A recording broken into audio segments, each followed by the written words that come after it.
سلام بچه‌ها، چطورین؟ خیلی خوش اومدین به ویدیو جدید. امروز قراره که کد DNS خیلی خفن بهتون معرفی کنم که پینگ دوربر 30 تا 60 به ما میده. کد DNS VIP هستش، روی تصویر میبینید پینگ 36. رجیسترش هم میتونید ببینید.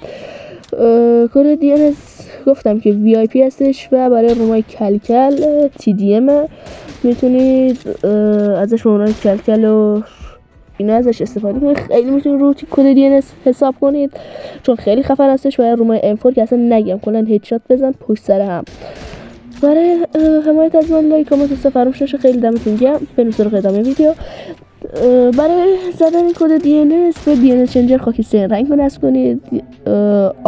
برای اندروید پلیرها، البته برای آیفون پلیرها و همون iOS ها میتونید DNS چنجر آبی رنگ، البته پینگ بدتری رو میده، پینگ خیلی خوبی رو بهتون نمیتونه بده ولی خب خوبه، میتونید ازش استفاده کنید. برای آیپد ها میتونید برید تو تنظیمات قسمت وای فای کد DNS رو بزنید از اونجا. اگه حوصله ندارید DNS رو اینا رو آیپدتون نصب کنید، اونجا بزنید اون کد DNS رو برید ازش استفاده کنید. بعد برای اینکه ریج بهتری داشته باشید، اول گوشی رو چند لحظه بزنید رو حالت پرواز بردارید، بعد برید که تمام برنامه ها رو ببندید، بعد برید تو پابجی.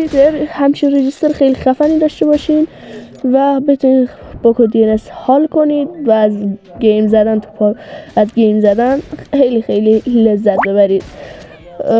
بعد برای ویدیوهای بیشتر کاش لگ و آیپد ویو فایل دیگو خیلی خیلی کار دیگو کد DNS خفن میتونی چنل منو ساب کنی که آبان گیمینگ هستش.